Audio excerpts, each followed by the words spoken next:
Vamos começar com o conteúdo. Primeiramente, nós vamos apresentar o conceito do sistema EDGE, versão 3.0, tá? Que é a atual. Nós vamos conversar sobre as principais estratégias sustentáveis que são adotadas em empreendimentos nacionais certificados, e é importante chamar a atenção que hoje eu vou trazer aqui o foco em edifícios residenciais, tá? Primeiramente porque está muito em voga hoje a questão do financiamento dos bancos, no caso do Itaú, né, financiamentos especiais, e ele é focado em edifícios residenciais. No entanto, 80% do que vocês vão ver aqui, ele serve para outros tipos de empreendimento também, tá? Vamos dar o passo a passo para certificar e vamos comentar sobre o plano empresário verde do Itaú. A duração aproximada da nossa conversa é de 40 minutos e depois nós vamos ter 20 minutos para discussões e perguntas, tá? Então, vamos lá. O que esse webinar não irá te entregar, tá? Nós não vamos fazer uma capacitação completa para consultores ou incorporadores. Aqui é uma visão geral da certificação, tá? Então, ninguém vai sair especialista, obviamente, tá? E a gente também não vai dar informações sobre tipologias não residenciais, mas, como eu falei, cerca de 80% do conteúdo aqui também é aplicável para outros tipos de projeto, tá? Um aviso importante, esse evento é organizado exclusivamente pela CA2 Consultores, sem qualquer vínculo com as instituições IFC, International Finance Corporation e Itaú BBA. Dessa forma, todo o conteúdo a ser apresentado aqui é de exclusiva autoria e responsabilidade da CA2. Comunico a vocês também que esse webinar está sendo gravado e nós vamos posteriormente colocar ele à disposição no nosso canal do YouTube. Digo também aqui que a informação que a gente traz aqui, incluindo esse vídeo e as imagens, são de direitos autorais da CA2 e, portanto, é proibida a reprodução parcial ou total, tá?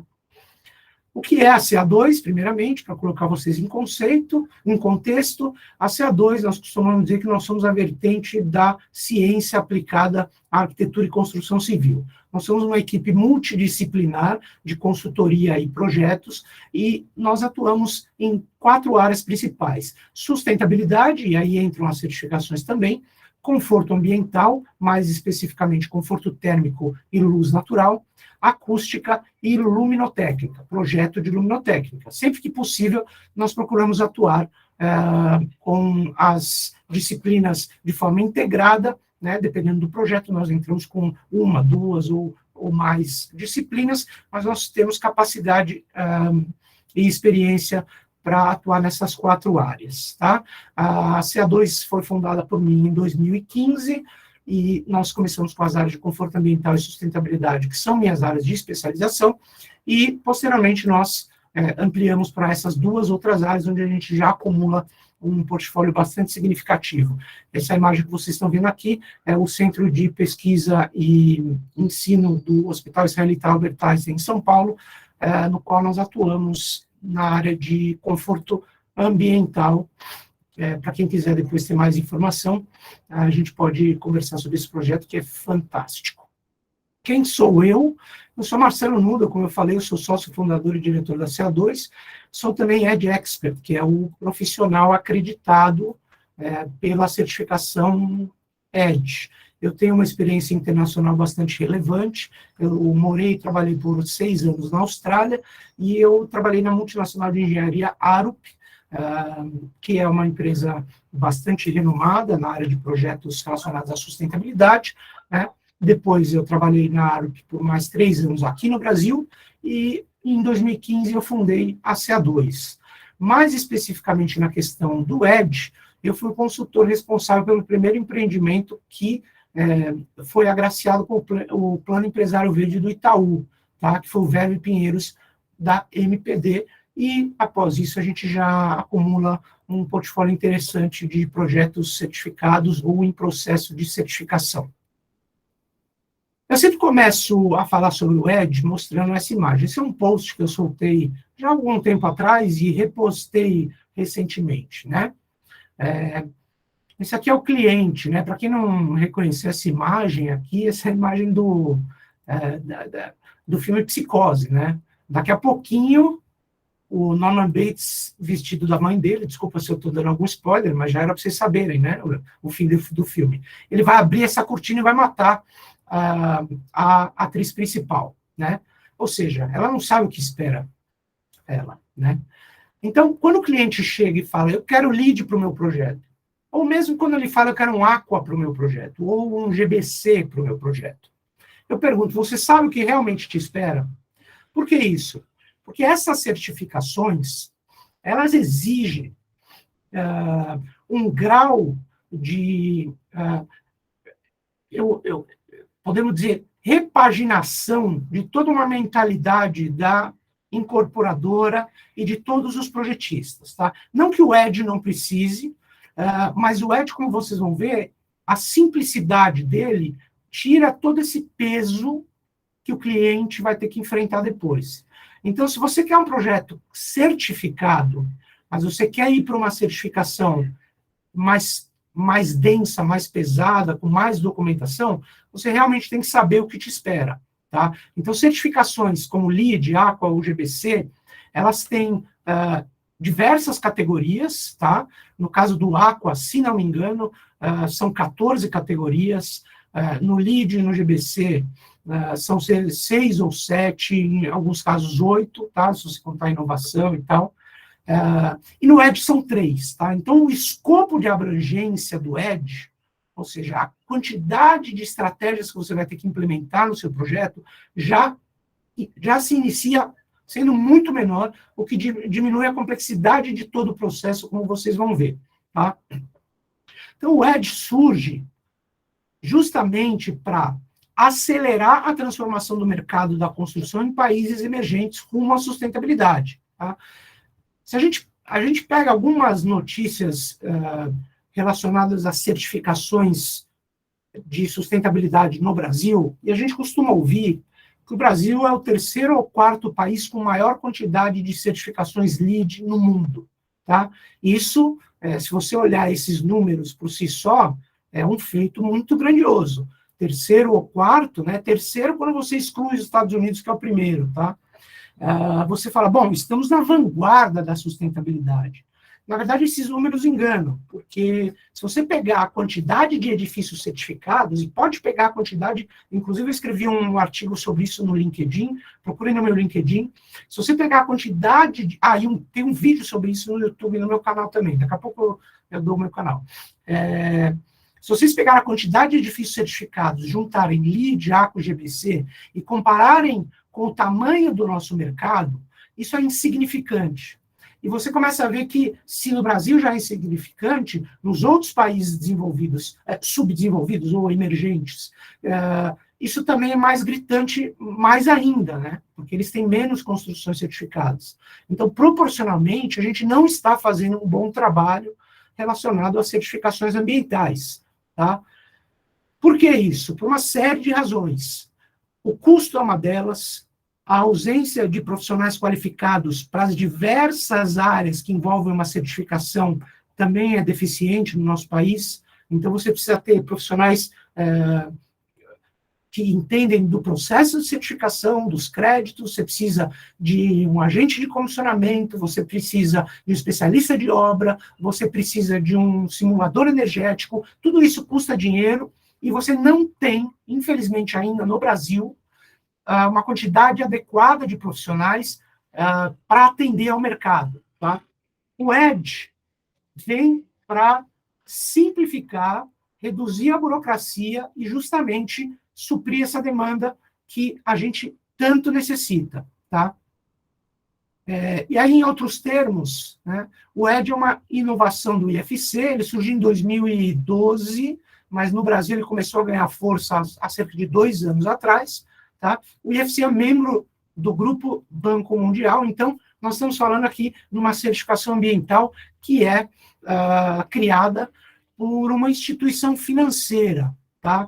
Porque os bancos começam a ver justamente que, se você começar a exigir dos desenvolvedores imobiliários níveis de sustentabilidade mais elevados, esses investimentos para eles, para as instituições financeiras, se tornam mais seguros também. Tá? Então, o IFC criou o ED para responder à necessidade de uma solução, olha aqui, mensurável, tá? Vocês já vão ver por que mensurável, confiável, para demonstrar a viabilidade das construções verdes, tá? Ou seja, o ED vem para demonstrar que é viável construir de forma sustentável e aí desbloquear investimentos financeiros de forma mais segura, tá? O ED, apesar de ser relativamente novo, ele tem já uma metragem quadrada certificada bastante significativa, como vocês podem ver aqui, ele já está presente em mais de 150 países. Ele atende a 6 tipologias, tá? Tem mais uma aqui que ela está dentro da parte de retail, que seriam indústrias, tá? Indústrias leves, tá? Mas basicamente ela atende residenciais, hospitais, escritórios, escolas ou instituições de ensino, comércio, shopping centers e hotéis, tá? Hoje a gente vai focar, como eu disse, nos residenciais. Vamos procurar entender qual é a essência das estratégias que o ED procura trazer. Vocês se lembram que eu disse que o ED procura resolver um problema nos países emergentes, que é a complexidade, o custo e a falta de profissionais qualificados para a construção sustentável. Tá? Então, ao invés de tentar cobrir todas as áreas da sustentabilidade, ou muitas áreas, como fazem os outros sistemas, eles aplicaram a tal da regra de Pareto. A regra de Pareto diz que 20% dos seus esforços devem estar concentrados em 80% dos seus resultados. Tá? Isso é uma forma eficiente de se aplicar o tempo e os recursos financeiros. Quais são as 3 áreas da construção civil responsáveis por causar cerca de 70% ou 80% dos impactos ambientais na construção civil? Número 1, consumo de energia. Número 2, consumo de água. E número 3, a energia incorporada aos materiais. A energia incorporada aos materiais é aquela energia empregada na fabricação, transporte, né, e extração de matéria-prima dos materiais empregados na construção civil. Então, se você é capaz de atuar nestas 3 áreas, você já está fazendo um trabalho excelente em comparação à média de mercado dos países emergentes. E é isso que o ED se propõe a fazer. Todo sistema de certificação tem metas, tá? As metas do ED são dadas em porcentagem. Se você consegue 20% de redução no consumo energético, consumo de água e na energia incorporada aos materiais, você atinge a certificação. Agora, 20% a menos em relação ao quê? Uma das principais características que torna o ED mais acessível em países emergentes é que ele usa um benchmark, ou um referencial de desempenho local. Então, quando ele fala em redução de 20%, o ED sabe quanto consome um edifício na sua localidade, ele é aplicado localmente no seu país, ele tem um banco de dados das características principais das construções no seu país, e ele sabe quanto vai consumir um edifício tradicional, seja uma casa, um edifício residencial, uma escola, o que quer que seja. Tá? A partir daí, você aplica estratégias de melhoria nestes projetos e você quantifica ou mensura os benefícios. Se você chegar em 20% nas 3 categorias, você certifica. O ED, originalmente, ele ainda apresenta este tipo de certificado. Quando você obtém a certificação, é isso que o seu certificado vai dizer. Quanto você obteve no consumo de energia, na redução do consumo de energia, em comparação ao referencial de desempenho local, o de água e o de materiais, tá? Até pouco tempo atrás, essa era a única forma de demonstrar a certificação. Diferentemente de LEED, Aqua, etc., que você tem níveis de certificação, Gold, Platinum, etc. No Aqua você tem o bom, excelente, etc. Tá? Ele ainda é assim para a maioria dos projetos, porque a maioria dos projetos ainda não consegue ultrapassar essa barreira do mínimo, dos 20%. Esse daqui é um exemplo que eu trouxe, que é completamente fora da curva, mas geralmente os projetos no Brasil, eles estão atingindo algo em torno de 21 a 25 nas categorias energia e água, e geralmente acima de 30 em materiais. Tá? Agora, se o seu projeto é muito bom, tá? Ele pode qualificar para 2 outros níveis de certificação. Então, se ele atinge 20% em todos os níveis, né, 20 ou mais, até abaixo de 40%, você tem o nível 1, certificado EDGE, você ganha um certificado como esse, e a maioria dos projetos, aliás, todos os projetos no Brasil, estão atendendo o nível 1, porque não é fácil levar o projeto para os outros níveis, tá? Mas, se você consegue na categoria energia 40% e pelo menos 20% nas outras duas, tá? Você consegue o EDGE Advanced, tá? E se você consegue 100% em energia, tá? E pelo menos 20% nas outras, você leva o nível 0 carbono, que é extremamente difícil, mas é possível se você planejar desde o início do projeto. Tá? Uma das coisas mais interessantes do Edge é o seu software, e é nele que nós fazemos os cálculos de desempenho. Tá?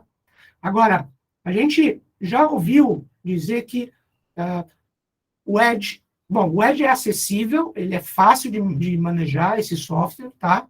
Mas, assim como qualquer tipo de software, a gente tem que se lembrar do GIGO. GIGO é uma sigla que a gente usa muito em inglês na área de simulações, tá?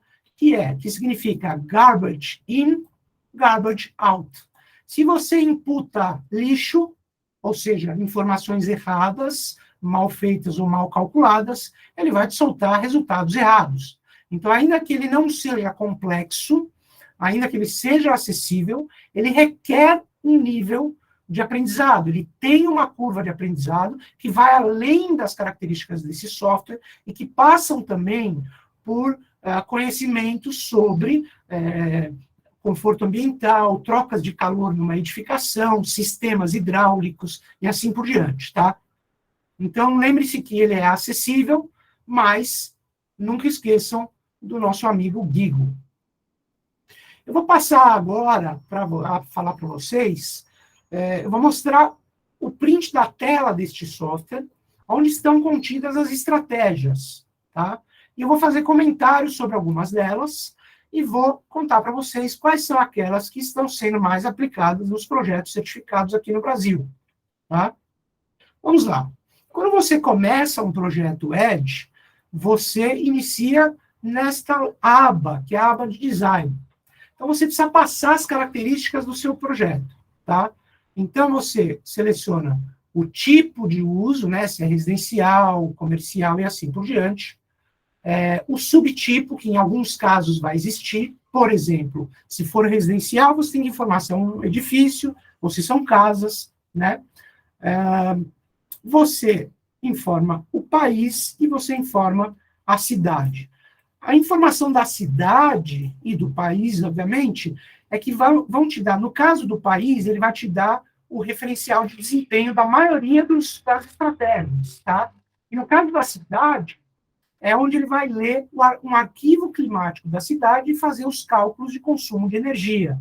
Por isso que ele é bem focado na sua localidade, tá? Se vocês separarem aqui em cima, isso também é muito interessante, tá? Porque ajuda vocês a ter uma ideia, não é nada preciso, é apenas uma referência para vocês terem uma ideia da viabilidade do seu empreendimento, tá?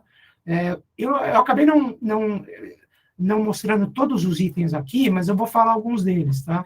Então, ele te mostra o consumo final de energia, o consumo final de água, de carbono, tá? Ele mostra também aqui o payback do seu projeto em anos. Isso é muito interessante, tá? Ele tem um banco de dados de custo das estratégias, que você pode mexer nesses custos para o seu projeto especificamente, e ele te dá o período de payback. Ele não vai ser preciso, perfeito, você não deveria se basear nele como algo realmente preciso, mas ele te dá uma ideia de se o seu payback é curto, médio ou longo, tá? Continuando na área de design, né, você vai informar, por exemplo, não vou passar por muitos detalhes, mas só para vocês verem que tipo de informação que ele pede, tá? A quantidade de apartamentos ou de casas, as áreas diversas, né, o número de pavimentos, a altura de piso a piso, a área de cobertura, que vai determinar quanto de radiação vai vir por essa cobertura, tá? Você dá informações sobre a área das unidades, inclusive as áreas dos ambientes, tá? A ocupação dos ambientes. Tudo isso o software precisa conhecer para poder fazer os cálculos, tá? Você informa também a área externa de iluminação, a área de estacionamento, né? A área de irrigação, né? E também a extensão de fachadas, tá? Para cada uma das orientações, porque os cálculos de energia dependem também disso, tá? Vamos entrar um pouquinho nas estratégias de energia. Bom, tudo começa, essa é uma tela, quando você abre a categoria de energia, ele te dá aqui, né? Ele vai começar com 0, obviamente, né? E aí, conforme você vai aplicando as estratégias, ele vai te dando em tempo real o seu desempenho em relação ao seu referencial de desempenho, tá? Tudo começa com a arquitetura, tá? A maioria dos projetos que a gente tem recebido vem com uma arquitetura já praticamente definida, em termos de fachada, né? Muito da energia que o projeto vai consumir, ainda que ele não tenha a instalação do ar-condicionado, mas um dia ele pode ter. Então, se você tiver muita carga térmica pela sua fachada, o seu ar-condicionado vai consumir muita energia. Então, uma das principais estratégias do Edge na categoria energia é a envoltória. E uma delas diz respeito à área de vidro, a relação entre a área de vidro e a área de fachada. Se a gente tem condição de entrar no início do projeto e testar cenários em relação a essa proporção, o projeto tem mais chances lá na frente de depender de menos estratégias onerosas para chegar nos 20%. Então, o ideal é que a gente sempre faça um esforço para que a arquitetura responda bem à eficiência energética. Tá? E a segunda questão que a fachada olha é para o sombreamento. Então, é fundamental, não é obrigatório, porque não existem pré-requisitos no Edge, mas é muito importante, por exemplo, que os seus dormitórios tenham venezianas ou persianas de enrolar, não sei, cada lugar chama de um jeito, para barrar a radiação solar. Tá? É muito importante que quando você tenha terraços, os terraços fazem sombra no vidro de baixo, e esses terraços, quando eles são mais extensos, ele vai proporcionar um bom sombreamento. Então, a gente começa com essas duas estratégias, tá? A partir daí, é que a gente vai buscar outras estratégias, tá? Para chegar nesses 20%. E aí nós temos, por exemplo, telhados com cor refletiva, paredes com cores refletivas, cada uma vai ter um grau de influência no consumo de energia final, tá? Lembrando que essas duas são duas das principais, tá? A gente tem isolamento de coberturas, tá? A gente tem isolamento da laje de piso, isso é muito importante quando você tem casas, tá? Aí nós temos telhado verde, que proporciona também isolamento, isolamento de paredes externas, tá? a gente, por exemplo, esse é um valor de transmitância térmica, e quando eu falei, né, do GIGO, né, se você não sabe o que é isso, e o velho, transmitância térmica, se você não sabe calcular isso, você não vai ter como colocar os números, é disso que se trata, entendeu? Então, isso daqui é o desempenho de uma parede tradicional de 19 centímetros de alvenaria cerâmica acabada, tá? Que vai proporcionar, por exemplo, um isolamento térmico melhor do que uma alvenaria de concreto, tá? Aí nós temos a eficiência do vidro, tá? Aí a qualidade da caixilharia em termos de infiltração, tá? Temos ventilação natural, e aí você pergunta, poxa, ventilação natural, então todos vão te atender, é só abrir a janela. Não. Para que a ventilação natural seja efetiva, o teu ambiente tem que ter uma proporção específica entre profundidade do ambiente e área de ventilação efetiva. Então, não é sempre que você vai conseguir essa estratégia. Ventiladores de teto pode ser uma estratégia muito interessante. Aí nós temos algumas estratégias, vocês estão vendo até com uma cor mais clarinha, que só são aplicados ou em edifícios não residenciais, tá? Ou em edifícios cujo incorporador vai entregar o sistema de ar-condicionado, que não é a maioria dos casos, tá? Aí nós temos aqui uma estratégia que influencia muito, que é um sistema de aquecimento solar de água, tá? É uma estratégia que vai levar a sua pontuação lá para cima, tá? Só que ela tem uma condição. O incorporador precisa entregar os coletores solares também para validarem essa estratégia. Então, a entrega dos coletores solares é um dos itens que os incorporadores estão vendo que é necessário investir.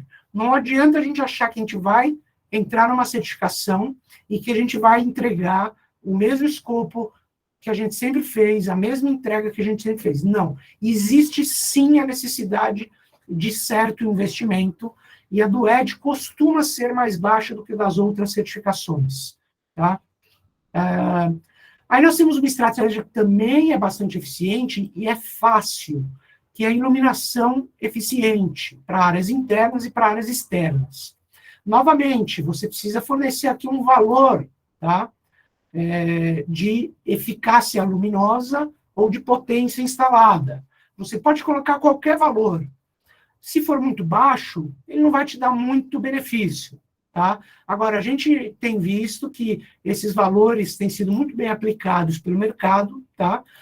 São todos sistemas LED, mas nem todo LED tem a eficiência necessária para influenciar positivamente o edge. Se você tem uma eficiência próxima do base case, olha, eles sempre te informam o base case, é 65 lumens por watt, que é a eficácia luminosa, tá? Quanto maior esse número, mais eficiente a luminária é, ou a lâmpada é. Já vi sistemas LED que apresentam 70, 75, isso é muito pouco, tá? Mas é uma estratégia barata, tá? Aí nós temos estratégias de controle de iluminação automatizados nas áreas comuns e nas áreas externas, que podem ser tanto acionamento por luz do dia, com sensores fotossensíveis, podem ser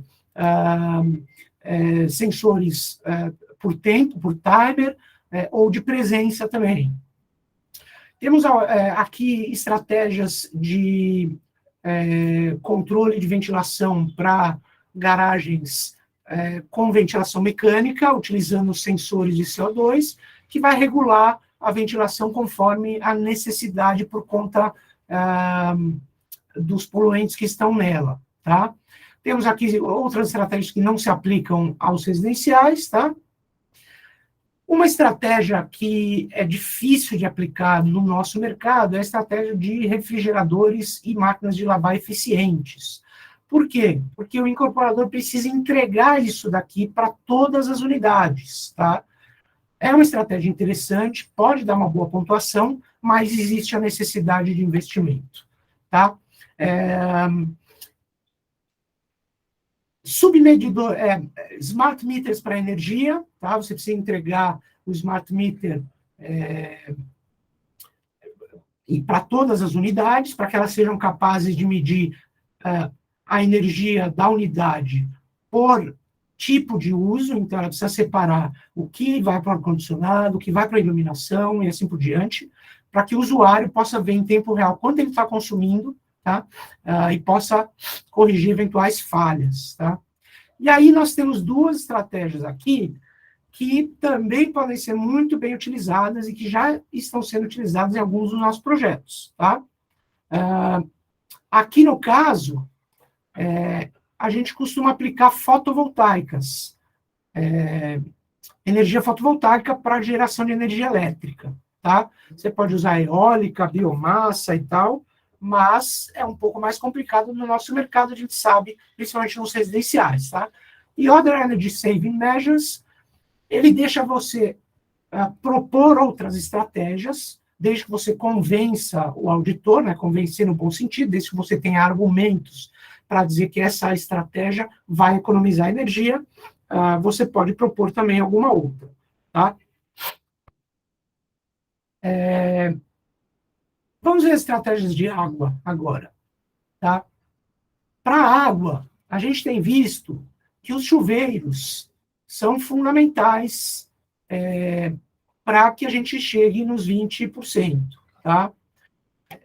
Tipicamente, a gente está acostumado no mercado a chuveiros com 12 litros por metro por minuto, 12 litros por minuto, tá? 12 litros por minuto está acima do base case, do referencial de desempenho, que é 9,5. Então, se você propuser um chuveiro de 9,5 para cima, você não ganha benefício. Então, os projetos estão baixando para 8 litros por minuto, atrelando isso no manual do proprietário, para que o proprietário não coloque um chuveiro acima disso. Alguns incorporadores não gostam disso, mas a maioria com que a gente já conversou e que já estamos desenvolvendo, entendeu, nós conversamos no mercado com fabricantes e a gente entende que 8 litros por minuto é um fluxo confortável com alguns tipos de tecnologia de arejadores, tá? Então, não adianta a gente mais olhar para o tradicional, a gente tem que olhar para algo muito mais eficiente. E o mesmo vale para torneiras. Então, existem estratégias para torneiras de banheiro, tá? Para torneiras de cozinha também, tá? Que está aqui na outra página. E descargas dual flush, tá? 6 e 3 litros. A questão aqui tem um crédito de máquina de lavar louça, mas, novamente, você precisa entregar estas máquinas para todas as unidades. Ela pode ser um bom aliado se você quiser investir nisso, tá? A máquina de lavar roupa é a mesma coisa. Existe uma estratégia aqui embaixo que aparentemente parece ser inofensiva, mas ela tem um bom desempenho, tá? Que são as coberturas de piscina.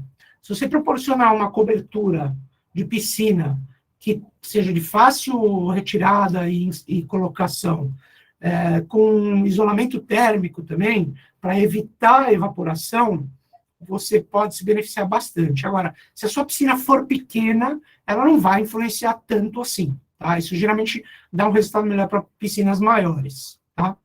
Agora, esse cara aqui junto com chuveiros, o dono da bola. Tá? Esse número de 4 litros por metro quadrado dia, ele está muito alto. Tá? Isso aqui é só um exemplo.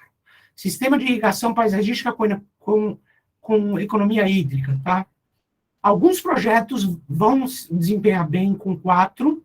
Geralmente, esses projetos vão ser condomínios de casa, tá? Porque vai ter muita área de irrigação, e aí, se você não precisa baixar tanto... ele vai ter muita área de irrigação, então ele precisa de bastante... ele precisa de bastante, como fala, fornecimento, tá? Geralmente ele passa com 4, condomínio de casas, tá? Agora, os prédios que têm áreas menores, tá? Geralmente nas casas você tem áreas de captação, você tem uma área de captação maior, que você consegue utilizar para essa irrigação, mas os prédios você não tem, tá? Então você tem que diminuir ao máximo a demanda de água de irrigação. Então a gente vê que prédios acabam precisando chegar até 2 litros por metro quadrado por dia, que já tivemos inúmeras conversas com paisagistas e com projetistas de irrigação, e esse é um número factível, porém não é qualquer sistema que você vai usar. Tá? Geralmente aqui a gente está falando de sistemas de irrigação enterrados, né, por gotejamento, e em muitos casos com sensor de umidade. Tá? Na sequência, nós podemos usar captação de água da chuva, tá? Para qualquer tipo de uso, desde irrigação até bacias, qualquer tipo de uso. Sistema de tratamento de águas cinzas, tá? Que é a água que vem de banhos e de torneiras, tá? A gente trata e reutiliza ou na irrigação, ou na limpeza geral do edifício, ou nas bacias sanitárias. A recuperação de água de condensação dos ar-condicionados, geralmente isso aqui não fecha a conta nos residenciais, porque você não instala o ar-condicionado, geralmente, então vai ter pouca água disponível, tá? E aí a mesma coisa, os medidores hídricos inteligentes, para você saber quanto você está consumindo de bacia, quanto você está consumindo de torneiras, e assim por diante, tá? Vamos para os materiais.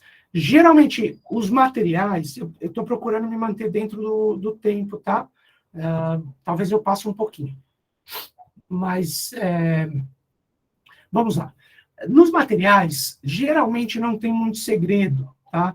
A gente percebeu que os materiais típicos da construção brasileira, nas dimensões e quantidades tradicionais, eles não costumam ter problema de passar na parte de materiais, tá? O problema você pode ter quando você tiver, por exemplo, lajes muito espessas, ou seja, está usando muito concreto, tá? Ou quando o seu projeto tem muito aço, então o teu projetista tem que fazer um projeto sem exageros, né? E a gente não tem visto problema nesse sentido. Então ele pede para você informar o tipo de laje, né? A espessura, o peso do aço, tá? Tanto para todas as lajes, tá? Para intermediárias, coberturas, assim por diante. O tipo de acabamento de piso que você vai dar, a espessura, o tipo de cobertura, tá? O material das paredes externas e a espessura, e das paredes internas também, você pode combinar também com uma parte, uma proporção, tá vendo que aqui está 100% de tijolo cerâmico, tá? Agora, você pode combinar isso com drywall, né? Então, vamos supor, eu tenho 30% das paredes internas de alvenaria e 70% de drywall. O drywall te dá um benefício muito grande, porque ele tem baixa energia incorporada, tá? Aí você informa o material das caixilharias, o tipo de vidro, o isolamento da cobertura, e aí você tem o seu desempenho em materiais, que não costuma ser um problema. É quase que uma questão de documentação. Realmente a gente nunca teve problema em nenhum projeto. Vou contar para vocês agora o processo de certificação. Tá? Basicamente, ele se divide em 2. Após o projeto, nós obtemos a certificação preliminar, que é feita através de auditoria documental. Isso aqui não é uma modalidade de certificação, não é que eu posso tirar essa e pronto, não. Ela é só a primeira etapa da certificação. Tá? Se você obtiver a certificação preliminar e não obtiver a certificação final dentro de 3 anos, eu não me lembro se são 3 ou 5, tá? Mas se você parar por aí, você perde. Agora, se você tirar essa daqui final, você não perde, ela é permanente. A única que não é permanente é se o seu edifício for aquele último nível lá de certificação, que é o energia zero. Aí você tem que renovar. Mas para os tradicionais, você não perde a certificação. E, após a construção, existe uma auditoria presencial, que o auditor vai até lá, verifica a construção e emite o seu certificado final. Eu vou entrar um pouquinho mais em detalhe desse tipo, desse processo, e eu vou falar como a CA2 trabalha, tá? Consultores diferentes vão ter entendimentos diferentes, essa é a forma que a gente vem trabalhando, para que vocês entendam o papel de cada um, tá? Tudo começa com um diagnóstico, tá? Esse diagnóstico, ele não pode ser um diagnóstico chutado. O diagnóstico que se faz para o ED, ele precisa ter os cálculos todos prontos. Não adianta você estimar quanto de área de vidro o edifício vai ter, quanto de sombreamento ele vai ter, você precisa calcular, tá? Algumas outras certificações, ele te permite fazer uma aproximação, porque são tantas categorias, se você perder um ponto aqui e perder um ponto ali, não vai te fazer diferença. No ED, se você errar na arquitetura, você vai errar o cálculo inteiro, tá? Então, eu já vi pessoal fazendo diagnóstico ED sem fazer o cálculo de arquitetura. Isso está errado, tá? Então, primeiro, a gente vai fazer esse diagnóstico e te dizer quanto que o teu projeto, conforme a arquitetura manda, você está atingindo e quais são as estratégias menos impactantes e de menor custo de implementação você precisa ter. E a gente apresenta cenários e o incorporador avalia esses cenários e aprova ou não aprova. Se não aprovar, fala, não conseguimos investir em nenhum cenário.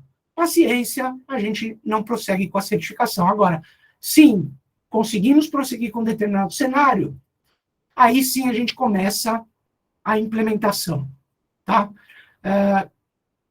Assim que a gente obtém o ok do incorporador para iniciar o processo, a gente submete um caderno de orientações técnicas.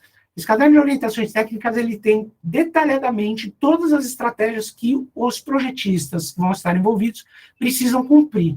Quais são as metas, quais são os sistemas, quais são as vazões, quais são as eficiências, tudo vai estar ali. Inclusive a documentação que eles vão precisar entregar para que a gente demonstre o atendimento. Que documentação é essa? 80% ou 90% dessa documentação é a documentação de projeto normal que eles já vão fazer. Existem alguns itens que precisam ser produzidos, em alguns casos memórias de cálculo, em alguns casos datasheet de fabricante, mas não é nada que atrase o processo de projeto. Isso é uma coisa interessante do ED, tá? Ele realmente não atrasa o processo de projeto, tá? Então, a partir desse momento, todo mundo sabe o que tem que fazer, tá?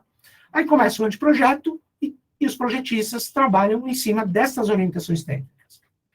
Terminado o anteprojeto, nós recebemos isso, e aí nós fazemos uma revisão completa e apontamos quais são as pendências, o que foi atendido, o que não foi, o que foi atendido parcialmente, e retornamos isso para a equipe de projeto. Aí vem o projeto executivo, o pessoal vai lá, atende normalmente essas orientações, e aí fazemos uma segunda e última verificação, quando a gente espera que tudo esteja atendido. Nem sempre vai estar atendido, às vezes precisa de mais uma revisão só de, vamos supor, do projeto de luminotécnica, não tem problema, a gente faz, mas a gente precisa de que todas as estratégias estejam atendidas antes de mandar para a auditoria, porque senão vai voltar e vai reprovar. Tá? Aí a gente envia a documentação, geralmente existem 2 rodadas de auditoria, e aí a gente obtém o certificado preliminar. Aí, vamos à construção. O ED não pede absolutamente nada para você a respeito dos impactos ambientais causados pela obra. Obviamente que você não vai jogar, você não vai, vou usar outro exemplo, se você quiser gerar uma porção de resíduos, poluir o solo, água, ar, emporcalhar sua rua com solo. Você pode fazer tudo isso. Não faça, mas você pode. Diferentemente das outras certificações, o ED não olha para os impactos ambientais durante a obra. Lembre, ele olha para 3 categorias. 2 delas olham para operação do edifício, mas não durante a operação, mas sim quais as estratégias de projeto que eu posso fazer para que durante a operação eu consuma menos energia e menos água. E a categoria de materiais vai falar sobre o que está inerte no edifício. Então, não há nada a respeito de gestão de resíduos, controle de poluição, lava-rodas, nada. Tá? O que existe durante a construção? O auditor vai querer, quando o auditor for na obra fazer a auditoria final, presencial, ele vai verificar o que foi instalado. O que ele quer ver é se o que foi instalado é igual ou equivalente em termos de desempenho àquilo que foi comunicado em projeto durante a auditoria de pré-certificação, tá?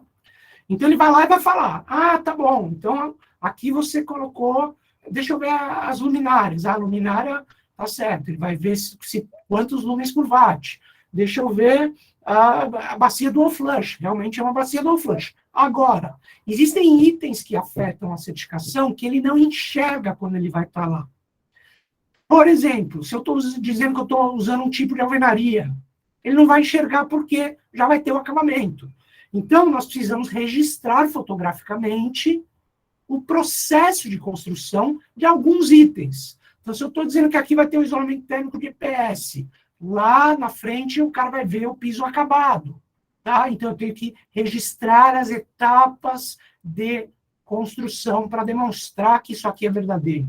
Tá? Em alguns casos, você vai poder demonstrar algumas das estratégias com fotografias, outras com notas fiscais, tá? E outros com quantitativos, e assim por diante. Tá? Mas o processo de obra é realmente simples. Tá? Portanto, você não precisa de um auditor mês a mês.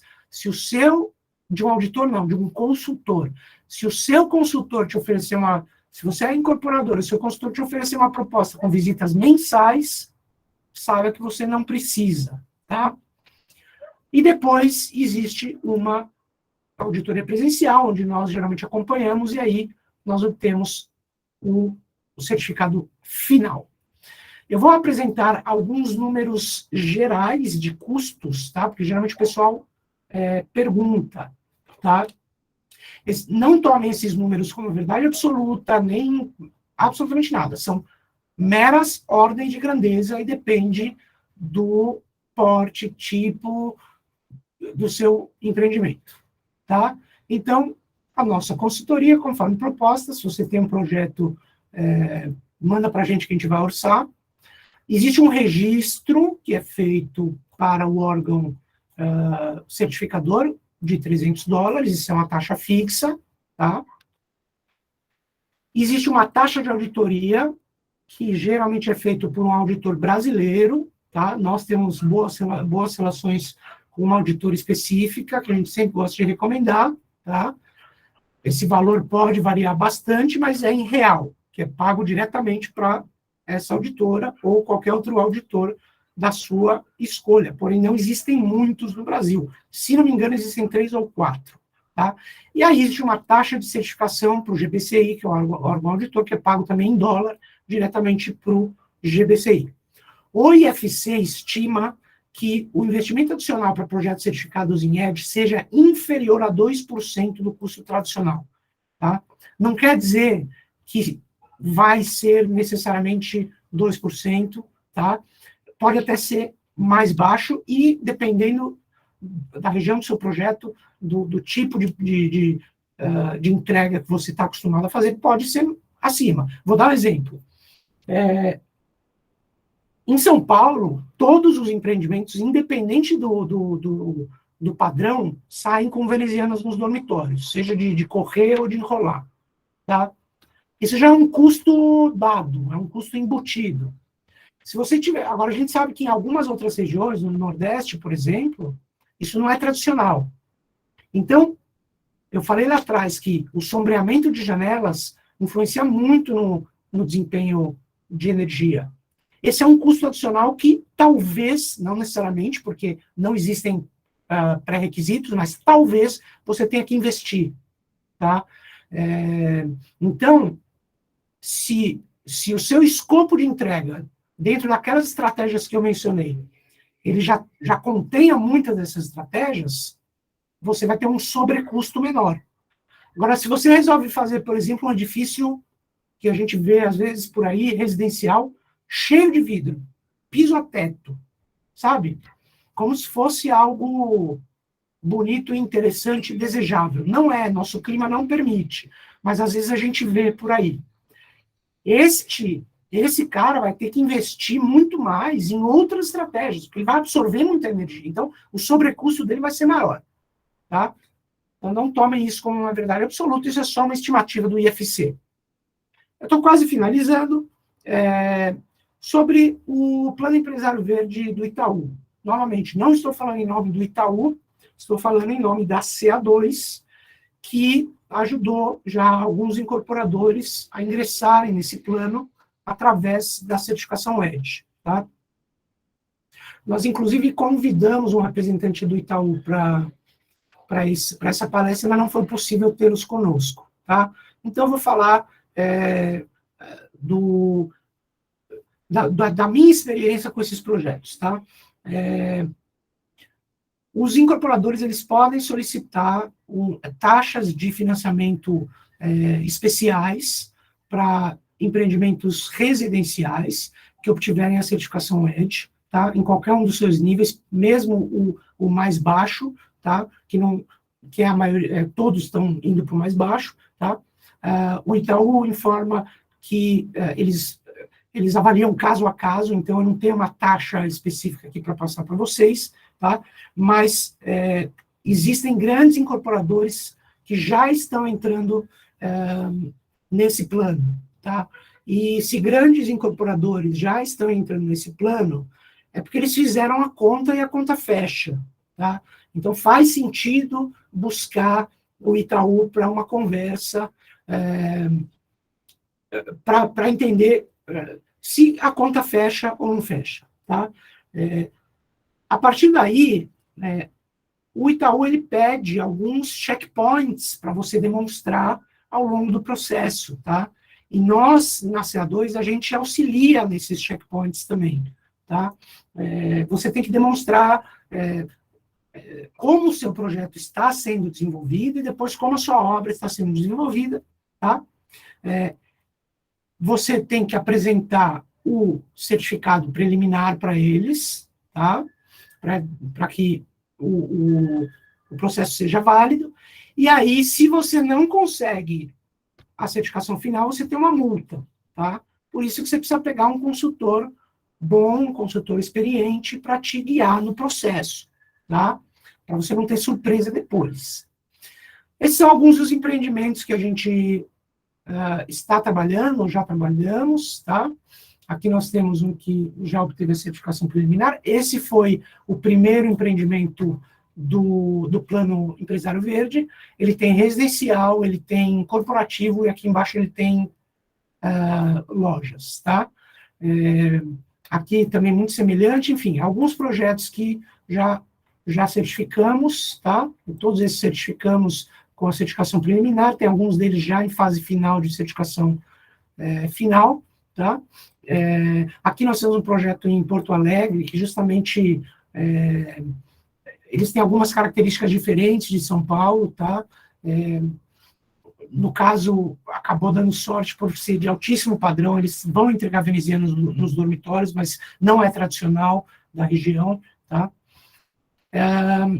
Eu tenho alguns materiais informativos adicionais, tá? Que eu vou mandar por e-mail para todo mundo que for inscrito, tá? Que infelizmente eu não posso disponibilizar essa apresentação, mas ela vai estar disponível no nosso canal no YouTube, tá? Se você tem um projeto com intenção de certificar, me manda um e-mail, tá? A gente marca um horário e a gente manda uma proposta para vocês e ajuda a viabilizar, tá? Muito obrigado a todos. Vou abrir agora para perguntas e dizer para vocês o seguinte: meu canal do YouTube é Consultoria com Marcelo Nudel, tudo junto, tá? Ali vocês vão encontrar informações sobre conforto ambiental e sustentabilidade. É nesse canal que eu vou colocar esse vídeo, caso vocês queiram assistir de novo. Tá bom? Finalizo por aqui, vou abrir para perguntas. Muito obrigado.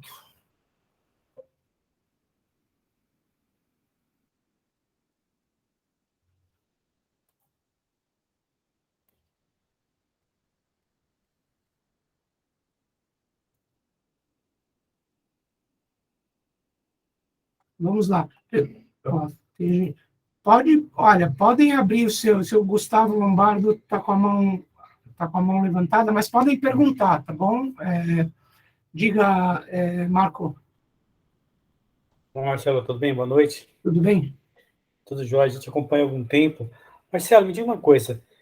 Você tem curso para auditores, no caso do ED, não? Assim como tem cursos para Sim. preparatórios para Para você tirar a acreditação de Ed Expert, você é obrigado a fazer um curso oficial, tá?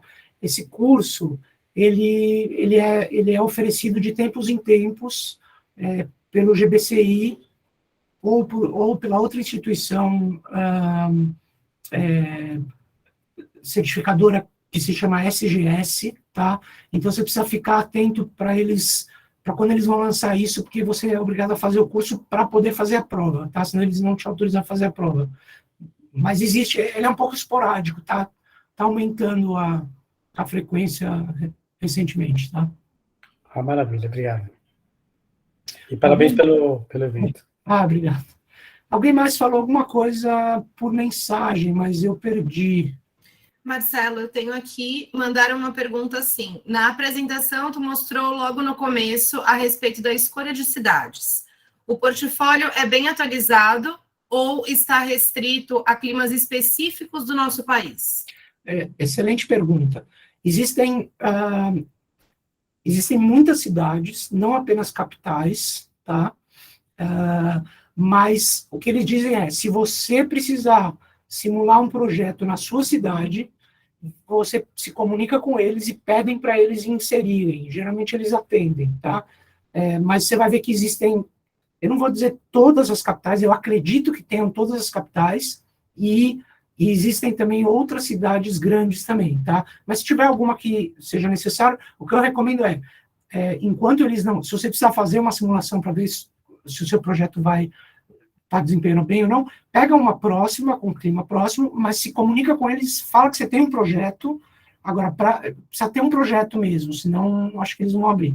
E aí eles costumam abrir para novas cidades.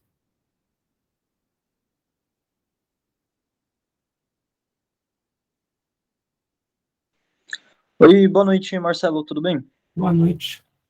Eu sou o Gustavo, da Stan. Eu queria aproveitar, a gente já tinha algumas perguntas separadas para fazer para você.